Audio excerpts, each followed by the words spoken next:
너희는 세상의 소금이니 소금이 만일 그 맛을 잃으면 무엇으로 짜게 하리요? 후에는 아무 쓸데없어 다만 밖에 버리워 사람에게 밟힐 뿐이니라.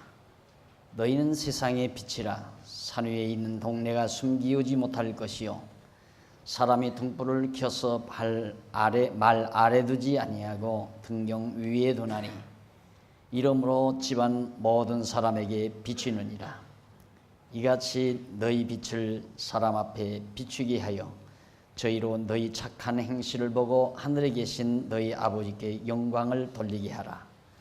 16절까지 봉독했습니다. 지금 우리는 행복론에 대하여 행복에 관하여 논의하는데 풀어야 될 문제들이 몇 가지 있다. 행복론에 대해서 왜 논의를 해야 하는가, 그 까닭은 풀어야 될 몇 가지 문제가 있어서 바로 논의를 한다 하는 얘기입니다. 그걸 간단하게 요약해서 제기되는 문제들이라고 우리가 타이틀을 붙인 거죠. 가지고 계시는 교재 21페이지 중간에서 조금 위에 보면 바로 없는 2번 제기되는 문제들이라고 하는 주제가 나옵니다. 그러니까 21페이지 중간에 조금 위에 보면 2번 제기되는 문제들, 이 말은 이제 제가 말씀드린 대로 행복론을 왜 논의해야 하는가, 우리들은 왜 지금 행복론에 관하여 논의를 해야 하는가, 그 까닭은 몇 가지 풀어야 할 문제가 있기 때문이다 하는 얘기예요. 그 풀어야 될 문제가 뭔가, 그걸 제기되는 문제들이라고 주제를 정한 거다. 그러면 우리들이 이제 아직도 서론인데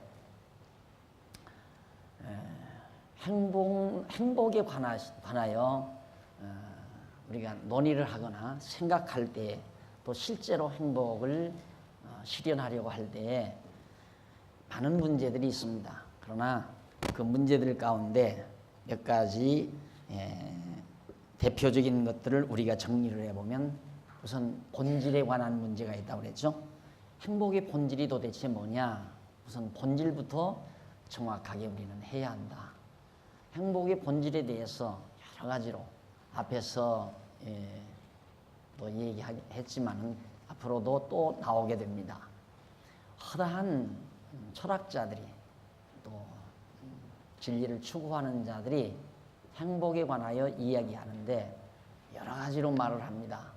그런데 그렇다면 그 본질에 대한 정확한 정리를 우리가 해야 할 필요성이 있다 하는 얘기고, 그 다음에는 행복의 조건은 도대체 뭐냐, 어떤 조건들이 갖추어졌을 때 행복해질 수 있는 건가 하는 문제도 우리가 풀어야 되겠고, 마지막으로 우리가 풀어야 될 것은 그러면 그 행복의 결과는 도대체 뭐냐 하는 문제, 이런 크게 세 가지 문제만을 우리가 정리를 하면 행복에 관한 논의에 있어서 모든 문제는 다 거기로부터 출발이 되고 또 거기로부터 해결이 된다고 생각을 합니다.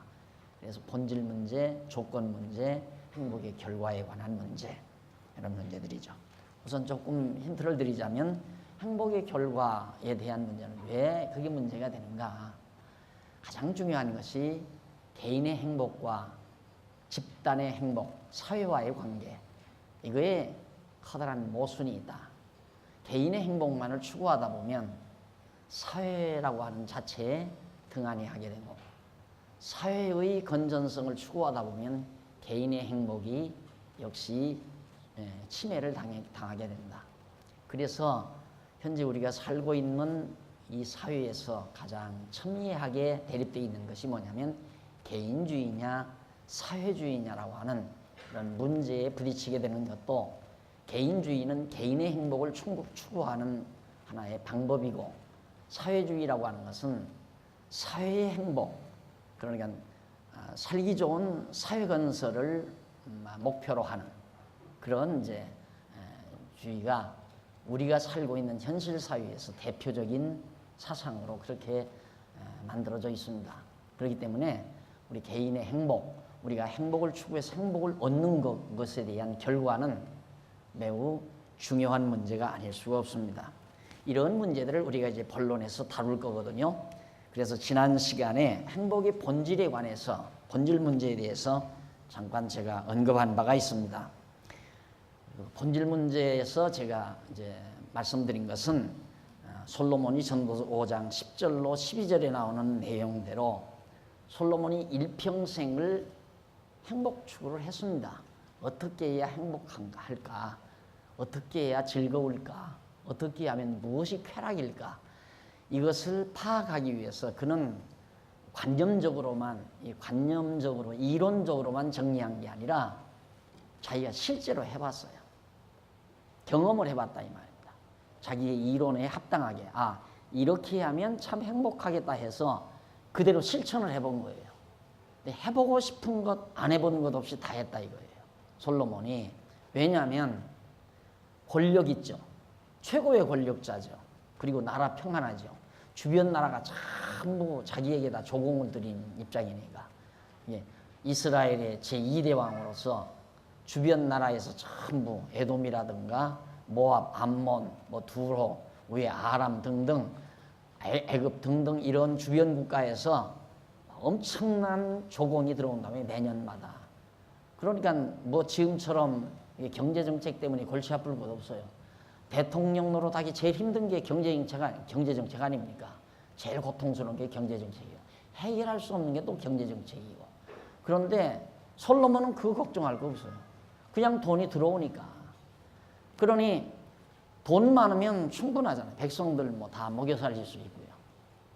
그런데다가 권력 있지, 돈 엄청나게 들어오지 하니까 도대체 행복이 뭔가를, 쾌락이 뭔가를, 즐거운 것이 뭔가를 추구하기 위해서 이론적으로 실제적으로 다 경험을 해봤다 이 말입니다.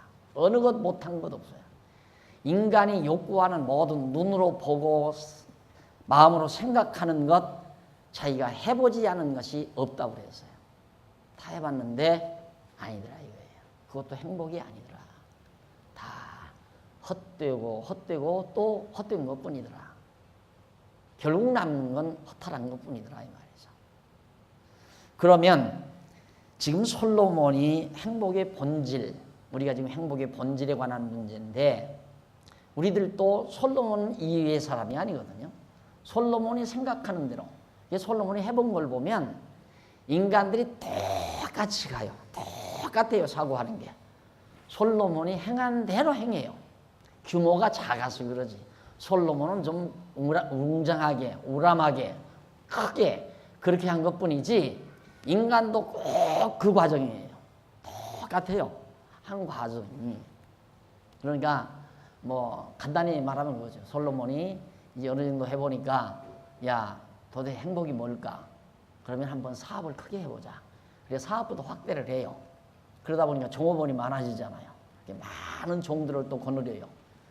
자기 집에서 종들이 이제 종을 낳는 거거든요. 종이 낳은 것은 종이에요. 그러니까 자기 집에서 종이 낳기도 하고 자꾸 잘 먹여주고 생산을 많이 하게, 자녀 많이 낳게 하면 종 숫자가 늘어나잖아요. 또 밖에서 종을 다 돈으로 사오기도 하고.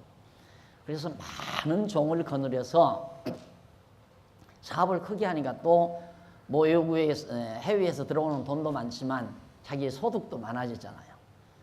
그래서 하여튼 머릿속에 그리는 아름다움을 다 한번 자기가 실현해 보기 위해서 엄청나게 정원을 크게 만들어 봤어요. 그래서 거기다 호수도 파고 고기도 길러보고 값비싼 나무들을 여기저기 사다 다 심고 물을 주고 물대기 위해서 저수지를 만들고 그리고 좋은 꽃들을 다 재배를 하고 그렇게 해서 과목을 기르고 그러고 나니까 또 그걸로도 만족지 못하니까 그 다음에는 집을 크게 지어요. 크게 지어서 춤출 수 있는 곳, 노래 부를 수 있는 곳. 그래서 노래 잘 부르는 그런 여자들을 잔뜩 고용을 해요. 날마다 노래 부르고 춤추고 마시고 그렇게 하도록 풍요를 즐기고 그렇게 실컷 해봤어요. 또 그걸로도 만족을 못하니까 첩들을 많이 둬봤어요. 외국에서 그 인근 나라에서 아름다운 여자들이 있다면 여자들은 다 불러다가 첩으로 거느리면서 실컷 즐기고 실컷 자기가 누려봤단 말입니다. 예. 먹어 즐기고 눈으로 보고 즐기고 먹고 마시고 그러면서 온갖 쾌락을 다 즐기면서 살아봤는데 해보고 나니까 다 헛되고 헛된 것이더라. 나중에는 미친 짓이더라 그래서 미친 짓이다. 그게 행복의 본질이 아니다 이거. 근데 우리는 그게 행복한 것인 줄로 알고 그걸 계속해서 추구해 가고 있단 말입니다. 그런 방향으로. 거기에서 아닌 사람이 있어요? 그쪽 아닌 사람이 있어요? 전부 그쪽으로 보편적으로 가잖아요. 다 그렇게 하면 행복할 거라고 생각을 하고. 그래서 행복의 본질 문제는 매우 중요한 문제다. 그래서 이제 관한 것을 잠깐 언급을 했고요. 오늘은 두 번째로 23페이지에 나오는 한쪽 가로 2번 행복의 조건에 관한 문제입니다. 행복의 조건, 아까와 비슷한 관계 있죠. 역시 이렇게 되면 행복할 거라고 하는 거. 예, 본질을 잘못 택하게 되면 이것이 행복이라고 본질에 관하여 정리를 하고 나면 그런 본질적 행복을 얻기 위해서 어떤 조건을 갖추어 나가는 거죠. 그러니까 본질이 정해지면 조건이 따라오게 되어 있어요. 그 본질을 정당화하기 위한. 그러니까 본질과 조건은 맞물려 돌아가는 거죠. 예를 들어서 큰 권력을 가지는 것이 행복이다. 그렇게 행복의 본질을 정해놨다면 결국 행복하기 위해서는 큰 권력이 조건이죠. 그렇잖아요. 그러니까 본질 문제를 해결하게 되면 조건 문제도 자연히 해결되게 돼 있다. 그런데 인간들이 모두가 다 본질에 관한 잘못된 오산 때문에 결국 조건 문제도 잘못 선택하고 있는 것이다. 그래서 솔로몬은 이렇게 말해요. 전도서 1장 5절로 11절에 보면 11절에서 만물이 돌고 돌아 만족이 없다. 그래서 다 헛되더라. 이게 서론적으로 그가 밝히는 얘기인데 사실 기독교적 행복의 조건에 관한 문제는 기독교 행복론의 지엽적 논지에 관한 문제죠. 지엽적인 논지. 행복론의 지엽적 논지. 그러니까 본질은 본질, 그 다음 조건, 그 다음 결과, 행복의 결과.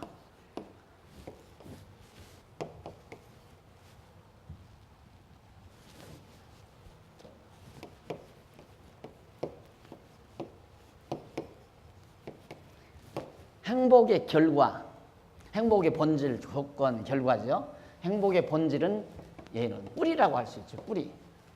조건은 가지.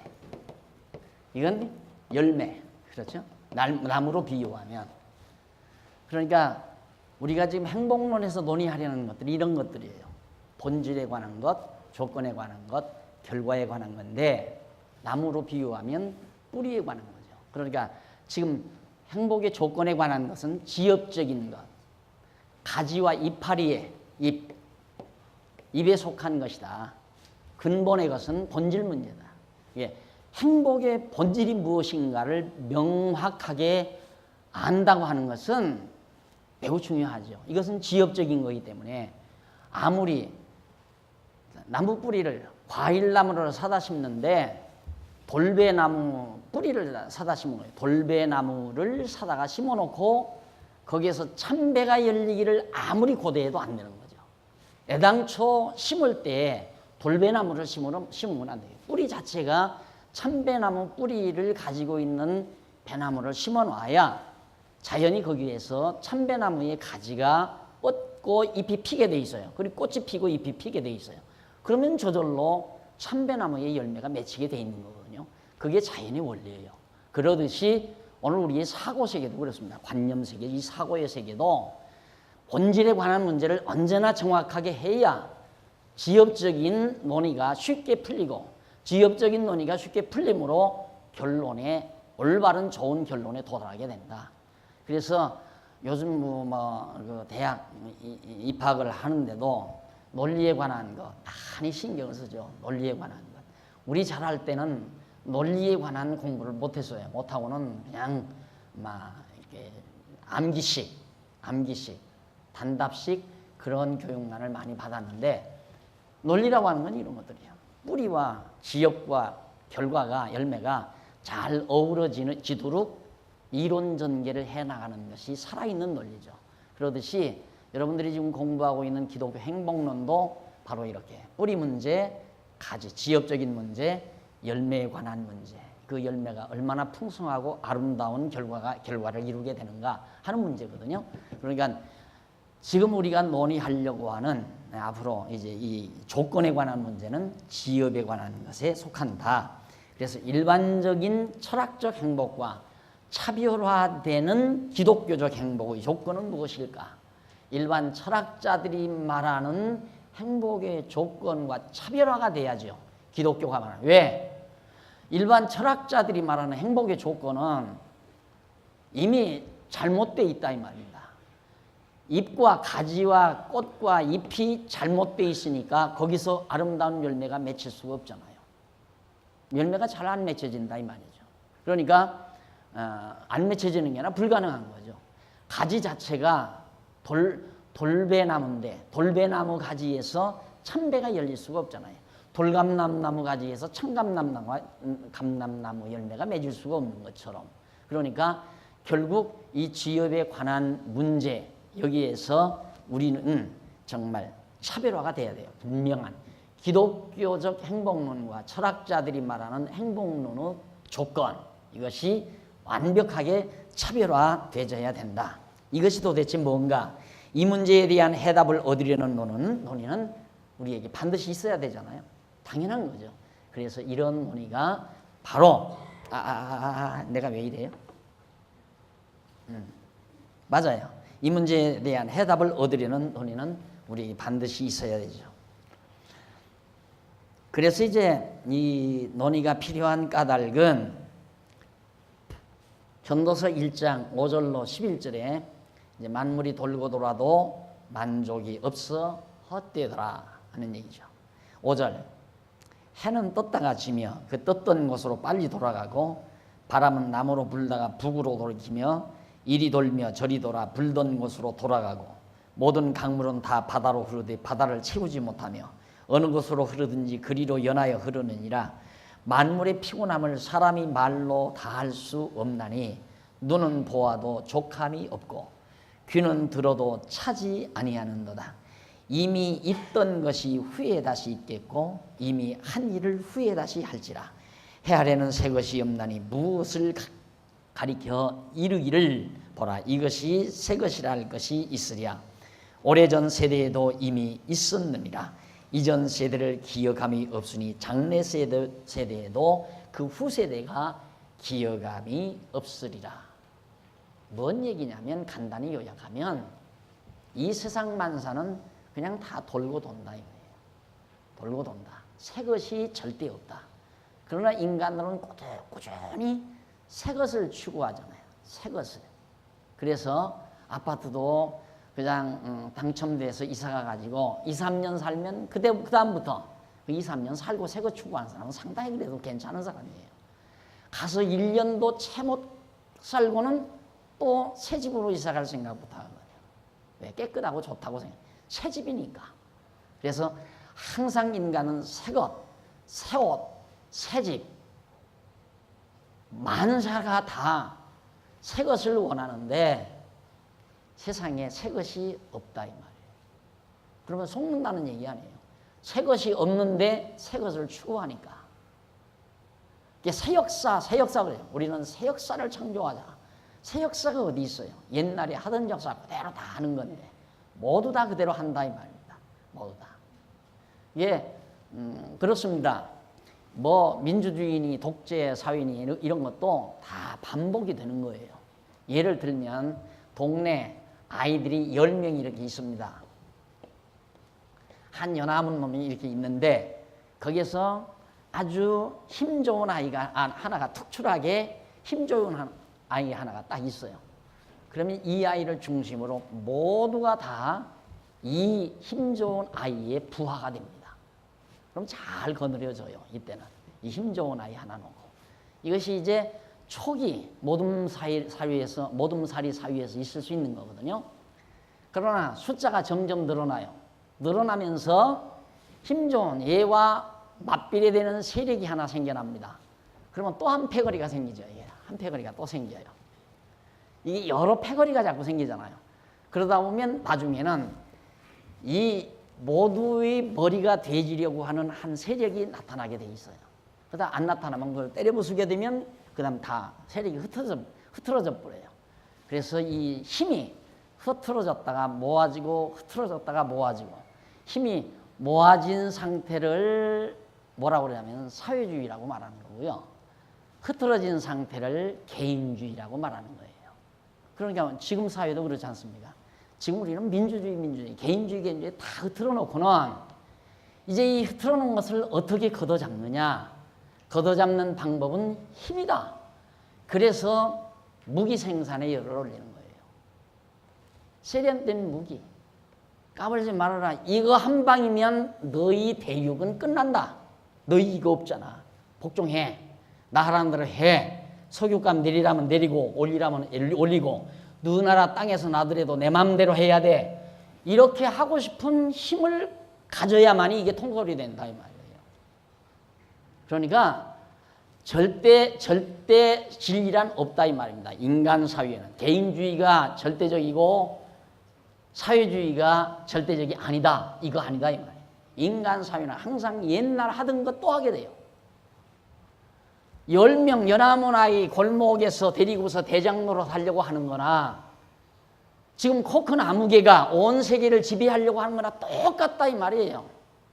온 세계를 다 장악하고 싶어하는 그런 소망과 꿈을 가진 그 사람의 생각이나 본질적으로 하나 다름이 없는 거예요. 그러니까 다시 온 세계를 다 걷어잡으려고 하는 욕망, 이게 끝없이 인간 사회에서 존재하는 거란 말입니다. 그러나 그런 오랜 역사를 우리가 살지 못하다 보니까 내가 살고 있는 시대의 사상과 주의가 절대적인 양 인간들이 착각하는 거죠. 그러나 솔로몬은 역사를 보기를 새 것 없다. 다 돌고 돈다 이 말이에요. 뱅글뱅글 계속해서 돈다. 우주 만상이 다 돌듯이 인간 심리도 다 돌고 돌게 돼 있다. 새 것이 없다 이 말이죠. 그래서 구절에 보면 이미 있던 것이 후에 다시 이겠고 이미 한 일을 과거 사람들이 다 했던 일을 지금 다시 하려고 한다 이 말이에요. 지금 또 후에 다시 할지라 해 아래는 새 것이 없나니 무엇을 가리켜 이르기를 보라 이것이 새 것이라 할 것이 있으랴 아무것도 새 것이 없다. 자, 새로 사왔다, 새로 지었다, 새로 만들었다, 전부 새것 하지만은 새 것이 없다. 그러면서 오래전 세대에도 이미 그런 것들이 있었다 이 말이죠. 그러면서 재미난 건 11절의 내용입니다. 이전 세대를 기억함이 없듯이 오늘 우리들이 과거의 사람, 과거 세대에 있었던 것을 다 까마득하게 잊어버리고 살잖아요. 과거 세대, 과거 보릿고개 넘겼을 때 그런 생활을 다 잊어버리고 산다 이 말이죠. 저는 가끔 가다가 글쎄 더 돈이 덜 들지는 모르지만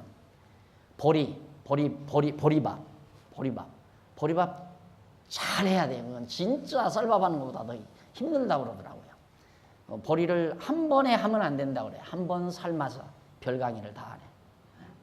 보리를 한 번 삶아서 놔뒀다가 그 다음 그걸 퍽 퍼지게 잘 맞춰서 하게 되면 아주 부드럽고 참 좋죠. 거기에 완전히 옛날 엄마들이 담가 놓았던 순수 된장 그거 잘 끓인다 그러나요? 끓여서 그 다음 거기에다가 맛있는 나물 넣고 된장으로 비벼서 먹으면 꿀맛이죠. 그래서 지금 침 넘어가시는 분이네. 네, 그걸 우리 다 잊어버린다 이 말이죠. 그걸 다 잊어버린다. 옛날 거 다 잊어버리는데 그랬듯이 오늘 우리들이 지금 하고 있는 이것을 후세대들이 다 잊어버린다 이 말이죠. 여기에 재미난 것 하나가 기억할 게 뭐냐면 우리는 이 세상에 이름을 남기고 싶어 하잖아요. 내 이름을 남기고 싶어.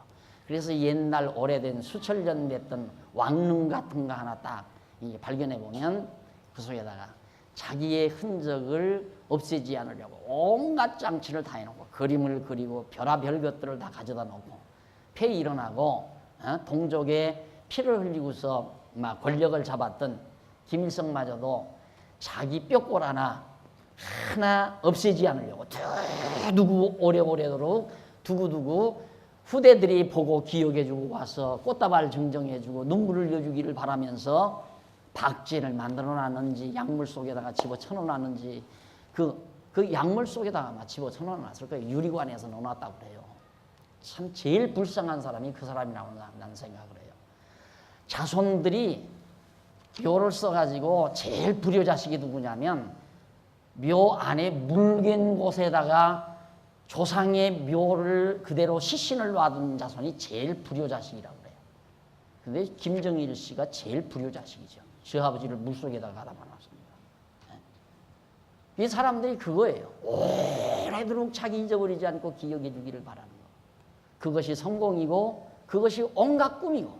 그래서 사람이 벌써 한 40, 50대에 넘어가면 우리 고향에서 살면서 보니까 논마직이나 가지고 그래도 밥술이나 먹는 분은 50 가까이 60 가까이 되면 자기 들어갈 묘부터 만들어 놓더라고요. 자기 들어갈 묘부터. 죽을 준비를 하는 거죠.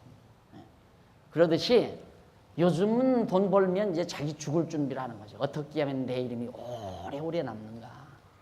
나를 오래오래 많은 사람들이 안 잊어버리고 기억해 주는가. 그래서 여러분 여행 다니다가 보면 이렇게 여행하다 보면 어디 미술관 같은 거 있잖아요. 미술관 또는 전시관 이런 거 미술관 해놓고 딱 입구에 들어가면 반신 이렇게 해서 동상으로 이렇게 해놨죠. 그 모양을 오고 오는 세대 계속 미술관 하나 지어놓으면 오래 갈 것 같으니까 그렇게 해서 이름을 남겨놓고 죽고 싶어 하는 것이 인간이란 말입니다. 후대가 늘 기억해 주기를 바라는 것. 천만의 말씀입니다. 다 사상이 바뀌고 시대가 바뀌면 도리어 추하게 돼버려요. 다 추하게.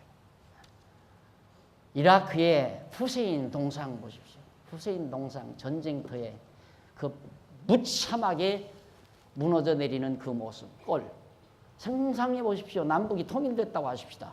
남북 통일되면 김일성 그 묘소가 뭐가 되겠습니까? 모르죠. 관광 수입하기 위해서 그냥 놔두고 역적으로 몰아붙여 역적의 묘소로 그렇게 해서 사람들 구경시키고 돈 받아 드릴지는 모르겠지만은 그렇게 어리석게 그러면 행복할 것이라고 생각하는 인간의 어리석음이 끝없이 인간 내면에서 작용되는 거라 이 말이에요. 솔로몬이 알기는 필요 없다 이 말이에요. 다 잊어버린다 이 말이에요. 다. 저는 산소에 가면 할아버지는 제가 못 봤어요. 할아버지가 저희 아버지가 3대 독자라는데 3대 독자이기 때문에 할아버지도 2대 독자일 거 아니에요. 할아버지를 모르니까 할아버지 글자만 가서 이렇게 뭐 비석이 있는 글자만 이렇게 보죠. 아, 이거 할아버지였구나. 이거 얼굴 하나도 상상도 못하는 거죠. 아버지는 이제 비석을 보면서 아버지 얼굴도 영상을 하고 인자하셨던 모습, 두루마기 입고 시골 예배당에서 성도들에게 이렇게 막 일정 때도 외정 때도 막 이렇게 설교하시던 아버지 모습 이런 모습을 이렇게 떠올리는데 할아버지는 모르잖아요. 더구나 뭐 징조 할아버지는 징조 할아버지 묘 이름만 알지 뭐 전혀 모르죠. 근데 우리 아이들 산소 데리고 가면 걔들은 제일 큰 아이는 어렸을 때 할아버지 무릎에 한번 앉혔었어요. 그래서 약간은 기억을지 모르지만 둘째, 셋째는 모른단 말입니다. 할아버지는 별로예요. 그러니까 묘소에 가봤댔자 자기가 관심 있는 묘가 하나도 없잖아요. 내 묘나 있으면 모르지만 이제 잊어버린다 이 말이에요. 요즘 다 부모님들 그러잖아요. 내 대까지지. 그냥 내 대까지 부모님 뭐 산소하고 가서 풀 뜯고 하지. 나 죽으면 다 다음 세대 놈들 하나도 안 한다 이거야. 그게 다 캐가지고 전부 다 불태워가지고 납골당에다 집어넣어야 한다고 이런 얘기를 우리 어른들이 모이면 자주 하는데 맞는 얘기예요. 또 기억해주면 뭐합니까? 기억해주면 설령 기억한다 합시다. 수천 년 후에 단군 할아버지 기억하듯이 그건 하나의 종교성이에요. 종교성. 단군을 갖다가 그렇게 생겼는지 안 생겼는지 어떻게 알아요?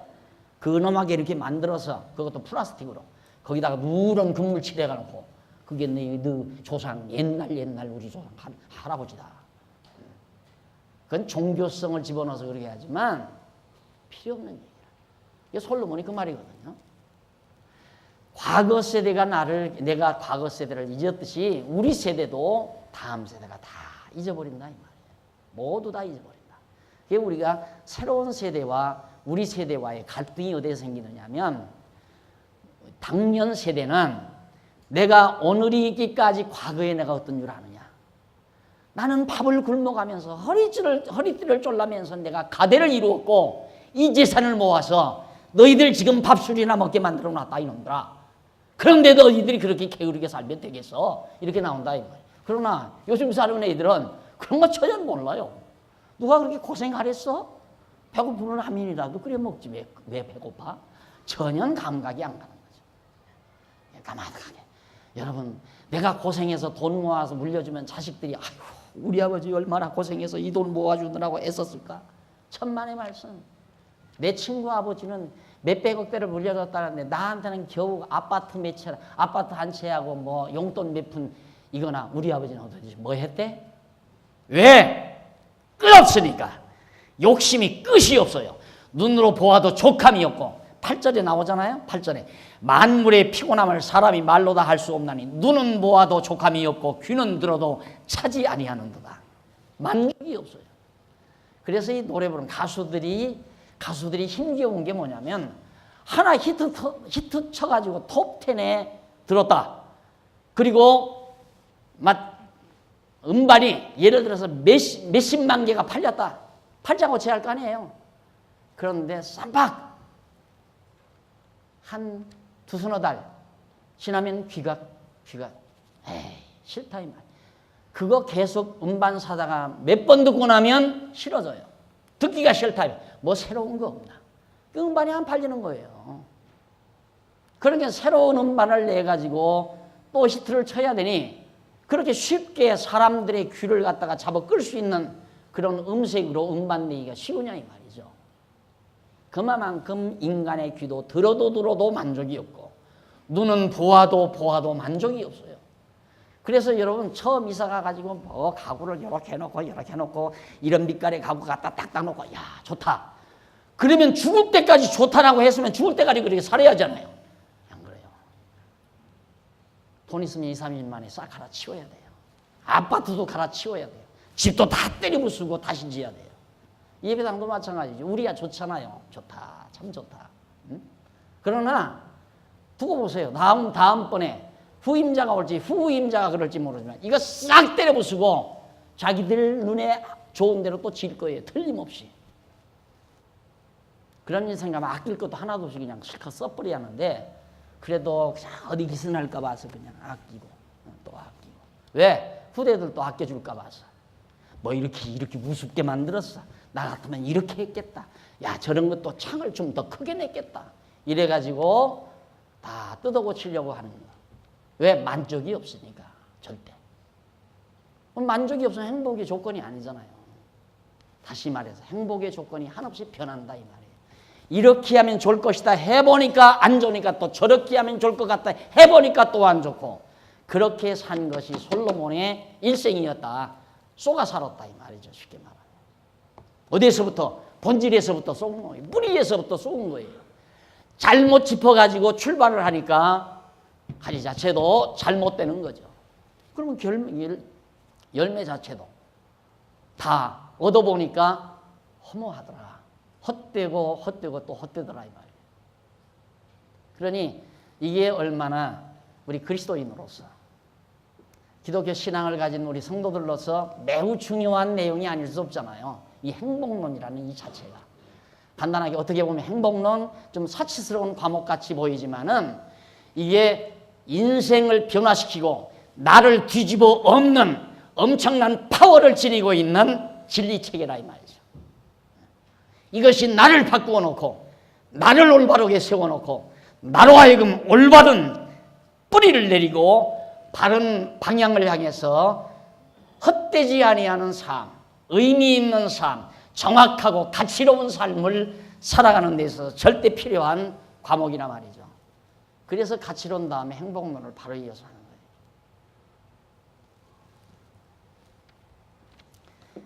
거예요. 이름 남기려고 하는 생각 버리면 행복합니다. 근데 그게 쉽게 버리나요? 내 이름을 남기려고 하는 생각 버리면 행복해요. 그러나 내 이름을 남기려는 생각을 가지는 한 지금부터 불행은 계속됩니다. 왜? 남이 나를 인정 안 해주면 열받아서 못 살아요. 열받아서. 아마 누가 날들어 그래요. 참 목사님은 보람이 있으시겠습니다. 왜 그러니까 책을 많이 쓰시잖아요. 책을 많이 쓰시면 두고두고 목사님의 이름이 남지 않느냐. 그러면서 누가 그래요? 목사님 그렇게 좋은 책을 내시면서 앞에다가 딱 앞장에다가 목사님 근형을 갖다 멋있게 하나. 요즘 뭐 사진 기술 뭐 얼마든지 디자인해서 멋있게 이보다 훨씬 더 멋있게 사진이 나오잖아요. 사진 하나 집어넣고 저자 근형 그렇게 딱 집어넣으면 훨씬 좋지 않습니까? 너 내 속으로 니나 해라.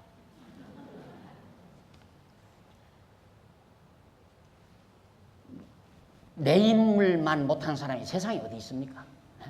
다 사람마다 자기가 잘났다고 하고 사는 거예요. 네 코보다 내 코가 더 잘생겼고 네 눈보다 내 눈이 더 잘생겼고 네 키보다 내 키가 더 크고 너보다도 내가 더 훨씬 몸짱이고 그런데 구태여 내 걸 내놓고 자랑하려고 하는 심사가 뭐냐 그 말이에요. 그게 중요한 게 아니다 이 말이에요. 그때부터 내가 그런 생각을 가지는 한부터 이제 불행은 몰려오는 거예요. 남이 나를 인정 안 해줄 때 열받고 남이 나를 칭찬 안 해줄 때 열받고 남이 나를 칭찬해 줘야 행복하고 남이 나를 알아줘야 행복하고 남들이 나에게 인기를 보내줘야 행복하고 이제 그건 완전히 자기가 어디에 매인 거죠. 타에 의해서 자기가 행복해진다고 하는 것이 얼마나 어리석은 일이냐 이 말입니다. 나를 행복하게 하는 사람이 얼마나 더 행복한 사람이에요. 따지고 보면 이론적으로 볼 때 안 그래요? 다른 사람이 나를 행복하게 할 때. 근데 나를 칭찬해 줬다. 나를 칭찬해 주는 사람은 나보다도 훨씬 위대한 사람이 나를 칭찬할 수 있는 거죠. 그러니까 그 사람이 얼마나 더 행복한 사람이에요. 나를 칭찬하는 사람. 그런데 우리는 남이 나를 칭찬할 때 행복하다고 생각하는 거예요. 그런데 막상 그래 보면 그것도 행복하지 않거든요. 그래서 행복의 조건 문제가 매우 중요한 것이다. 마지막 11절에 나오는 이 부분, 이 선을 넘어서 버리면 진짜 행복이 뭔가를 알 수 있게 됩니다. 남이 인정을 하거나 말거나, 남이 인기를 보내거나 말거나, 남이 위대하다고 하거나 말거나, 남이 욕을 하거나 말거나, 관계없이 정말 내 안에서 솟아오르는 행복감, 이것이 있어야만이 진짜 행복이란 말입니다. 그게 뭘까? 우리 본론에서 한번 논의를 해보자 말이에요. 다음 마지막 번입니다. 결과에 대한 문제죠. 행복의 결과에 관한 문제인데 기독교적 행복의 결과에 관한 문제는 기독교 행복론의 결과적 논지에 관한 결과적 논지, 열매에 관한 논지다 이 말이에요.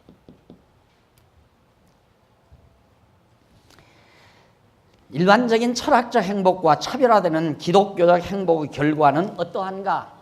철학적 행복, 아까 말씀드렸죠? 철학적 행복이란 사회를 위주로 하면 개인이 불행하고 개인을 위주로 하면 사회가 엉망이고 그렇잖아요. 우리 사회도 그러잖아요. 개인주의 정책, 경제정책을 펴다가 보니까 이게 빈부차가 자꾸 멀어져요. 오늘 아침에도, 어젠가도 미국 경제도 지금 빈부차가 자꾸 멀어진다. 해가 가면 갈수록 멀어진다 이거죠. 우리나라도 못 따라가는 거죠. 당연히 빈부차가 나오게끔 돼 있잖아요. 원리가 그렇게 돼 있잖아요. 돈이 돈을 버는 사회니까 돈 없는 사람이 어떻게 돈을 벌어요. 돈 있는 사람은 더 많은 돈을 벌게 돼 있고 돈 없는 사람은 점점 돈을 못 버니까 빈부격차는 점점 극심해지는 거거든요. 빈부격차가 극심해지면 사회혼란 오는 건 당연한 거 아니에요. 너무너무 당연한 거예요. 우리나라 현실도 뭐 근대사죠. 근대사도 왜 공산주의가 우리나라에 발붙였습니까? 한 마을에 가면 우리 마을, 내가 살던 마을에도 한 마을에 가면 그 넓은 건덕이라고 그러죠. 그 넓은 땅을 몇몇 사람 뒤에 대나무가 울창하게 우거진 그런 근사한 집을 지니고 있는 마을에, 그 마을에 그런 집은 한두 채예요. 그 사람들이 그 땅을 다 경쟁적으로 장악하고 있는 거예요. 그리고 나머지는 전부 소장농. 그 사람들 농사 지어가지고 예를 들어서 10가마 거뒀으면 5가마 주고 5가마 상납하고, 그리고 모자라면 가서 아이고 쌀 한 가마 좀 막 빌립시다 하면 쌀 한 가마 갖다 먹고 가을에 가서 2가마 주고. 그러다 보니까 공산주의가 들어와버리고 만 거란 말이에요. 그러니까 정치인들이 제일 골치 아픈 게 그거 아니에요. 이러다 보면 공산주의가 판치는데, 이 노동자들의 운동이라는 게 잘못하면 가진 사람 편에서 볼 때는 공산주의 운동 같이 보이거든요. 공산주의 운동이라는 다른 거 있어요. 가진 사람 거 뺏고 싶은 거예요. 공산주의지. 그래서 어려운 거라 이 말이에요. 철학에서 해결 못 하잖아요. 그래가지고 해결한 것이, 그러지 말고 일단은 좀 가진 사람이 갖도록 해주어야 그 사람들이 풀어줄 거 아니냐. 안 그래요. 안 푸는 거예요. 원래 가진 사람 안 푸는 거예요. 옛날 어떻게 푸느냐. 풀어도 옛날 시골에서 보면 집눈이 커야 돼요. 그 집은 부자예요. 그리고 이게 벼통갈이라고 그러죠. 크게 동그랗게 만들어가지고 벼를 전부 막 이렇게 써놔요. 근데 다른 집들은 이제 보릿고개집 봄쯤 가면은 먹을 것이 없으니까 풀 뜯어다 먹고 죽서 먹는데, 그 집은 뭐 쌀 나락이 막 벼가 막 수북하다 이 말이에요. 안 굶어 죽으려니까 그 집 가서 장리를 얻어야 되잖아요. 그럼 벼 한 가마 얻어오면 그 다음 해 봄에 얻어오면 가을에 가서 2가마를 줘야 돼요. 그러니까 맨날 있는 집에 종노릇만 하다가 만 것이 내 세대, 내가 살던 시대의 사회상이었다 이 말이에요. 그런데 지금 뭐 미국 경제도 마찬가지고 한국 경제도, 그게 지금 경제학자들의 골머리 아니에요. 어떻게 좀 가진 사람들이 공장을 좀 더 많이 짓고 일자리를 많이 만들어서 저 좀 자라나는 사람들 빨리빨리 직장 줘가지고 벌어먹게 만들어줬으면 좋겠는데, 이게 정치가 이상하다, 이거 공산주의하고 이거 합작하는 거 아니냐 해가지고 재벌가들이 지금 돈 투자를 안 한다 이거예요. 그리고 슬슬 외국으로 돈을 빼돌리게 돼요. 여러분, 우리 사는 지금 이 현실이 심각한 현실이에요. 따지고 이거 하나님 안 믿으면 불안해서 다만 몇 푼이라도 갖고 빨리 나가버려야지, 이거 어떻게 살아 이놈의 나라. 정말 불안한 나라거든요. 북한에서 딱 김정일이는 내 밥 온다. 지금 내 밥 온다. 서울 명동에서 지금 내 생일 축제가 벌어질 날이 내일 모레다. 이거 기다리고 앉아있고 느긋하게 앉아있다. 이거. 한번 해볼 테면 해봐라. 언제 와도 온다. 서울은 다 내 것이고 전부 다. 이런 생각하고 있고 음흉하게. 그런데 일본에서 난리지. 중국에서는 또 만주 땅 안 뺏기려고 하는 정도가 아니에요. 대한민국 땅 반 틈이 다 자기들의 속국이었다고 지금 나오잖아요. 일본도 마찬가지. 이런 일 저런 일 우리가 하나하나 생각하면, 문제는 철학자들이, 모든 학자들이 어떻게 하면 인류가 행복하게 살 수 있을까라고 하는 문제를 해결하려고 노력했지만 결국 돌고 돌았던 거라. 내 당대에 이루어진 거 아니에요. 내 당대. 완전히 자본주의. 내가 살던 시대는 완전히 자본주의가 만연된 시대였어요. 자본주의 만연된. 하여튼 우리 마을에는 한 집 변씨 마을이라고, 변씨가. 그 다음 그 이웃 마을에는 박씨가. 그 바로 이웃 마을. 한 집이에요. 동네 한 5, 60호, 100여 호 되는데 한 집이 완전히 장악하고 있는 거예요. 나머지는 다 그 집에 모습이나 같아요. 일해주고 밥 얻어먹고, 농사지어서 몇 푼 갔다가 밥 먹고 다 상납해주고. 외정반렵에 당장 또 그랬잖아요. 일본 사람들이 뭐 그러자고 하는 얘기는 아니에요. 지금 얼마나 철학이라고 하는 것이 문제를 안고 있는가, 그걸 지금 입증하기 위해서 드리는 말씀이에요.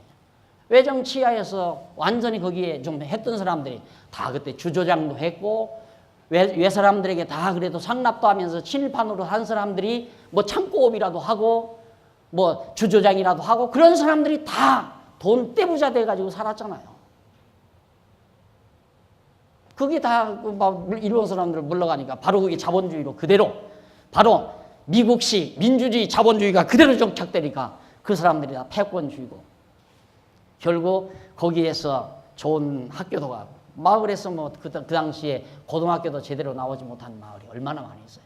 근데 대학을 보냈다 하면 벌써 그만큼 그 마을에서 큰 논을 격려했거나 창고업을 했거나 주조장을 했거나 해야 서울로 일본으로 대학 보내가지고 인물도 해서 장차관도 보내고 다 그런 세월을 우리가 지금까지 살아온 거란 말이에요. 이제 와서 그걸 정리하지 않으니까 가만히 있으려고 그러겠어요? 그러니까 불안한 거죠. 있는 사람들은 불안한 거예요. 이거 어떻게 돌아가나 정치가. 이게 투자 안 하게 되는 거고. 또 그렇게 안 하도 그런다고 해서 이대로 놔둬버리면 빈부격차가 너무너무 격차가 멀어져가지고 완전히 노동자 파업이 이루어지고 막 지금 직장 없는 사람들이 막 또 돌멩이 들고 화염병 들고 나타나면 또 난리가 날 것 같고.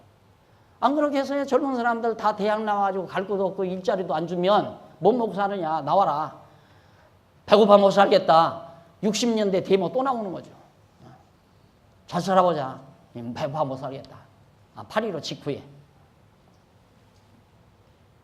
안 돼요. 철학적 방법으로 안 돼요. 그건 돌고 도는 거예요. 그래서 사회혼란이 또 한 번 엎어지면 또 뒤집어지고 엎어지고 뒤집어지고. 그래서 가장 신사적인 방법이 소위 이제 개인주의 경제정책에서 신사적인 방법이 평화적 정권 교체. 평화적 정권 교체. 그러니까 이미 권력을 가진 사람이 한 번 또 한몫 잡았으면 그 다음 평화적으로 정권 교체를 해서 못 가졌던 사람이 또 권력 가지고 또 한 번 또 한몫 잡으라. 이 말이거든요. 평화적 정권 교체. 그러니까 어차피 뒤집어지고 엎어져야 되는데 평화적으로 뒤집어지느냐 하나의 폭동으로 뒤집어지느냐 이 차이가 있는 것뿐이죠. 이것이 철학의 한계예요. 인간 구조의 한계, 인간의 사고의 한계 그 이상을 못 벗어난다 이 말이에요. 그러니까 방법론에서 접근하니까 그래요. 방법론에서 접근하니까 어떤 방법론에서 접근하니까 원리에서 접근을 하지 않냐. 문제 해결을 근본부터 뿌리에서 해결을 해야지 방법에서 해결하려면 절대 안 된다. 개인주의냐 사회주의냐 방법에서 절대 안 된다 이 말이 그건 가지기 때문에 뿌리가 잘못되어 있으면 절대 안 된다 이 말이죠. 기독교적인 행복론은 지금 뿌리서부터 정리하자는 얘기거든요. 뿌리에서부터. 그래서 일반적인 철학적 행복과 차별화되는 기독교적 행복의 결과는 어떠한가? 이 문제에 관한 해답을 얻으려는 논의는 반드시 있어야 한다. 마태복음 5장 아까 읽어드린 말씀 있죠? 13절로부터 16절까지 너희는 세상의 소금과 빛이라. 개인과 사회는 무관한 게 아니다. 예를 들면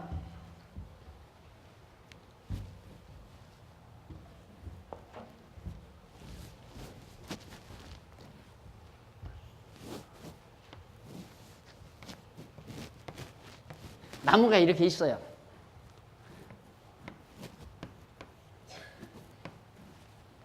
뿌리와 연결이 되면 이건 하나예요. 하나. 그러나 뿌리와 연결이 안 되고 잘라버리면 이 가지와 이 가지는 따로예요. 또 여기를 잘라버리면 이 가지와 이 줄기와도 따로고 별개의 것이라 이 말입니다. 뿌리와 연결이 됐을 때는 다 관련이 있어요. 자, 뿌리 없이 줄기가 불가능하잖아요. 줄기가 산다는 게. 줄기 없이 가지가 불가능한 거예요. 그러듯이 사회와 개인은 절대 별개의 것이 아닌데 이걸 잘라버리니까 여기서 잘라버리니까 가지와 줄기가 따로 논다 그 말이에요.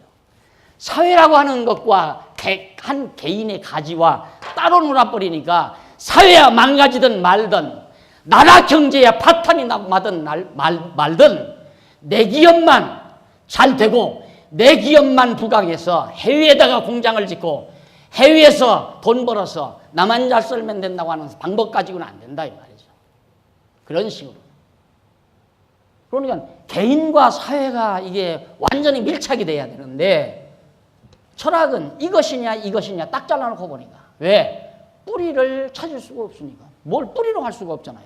그러니까 어떤 때는 뭐 국가주의, 우리 국가, 이걸 국가주의를 내세다 보니까 잘못하면 그 사회주의가 되져버리고, 사회를 얘기하다 보면 사회주의다, 공산주의다, 공산당이다 이렇게 얘기해버리고, 개인경제만, 너는 네가 벌었으니까 네 거다라고만 얘기해야 그것이 개인주의고 자본주의고 그게 정당한 올바른 경제정책이고 이렇게 얘기가 되니까 천하 없는 사람이 청와대 앉아도 안 돼요.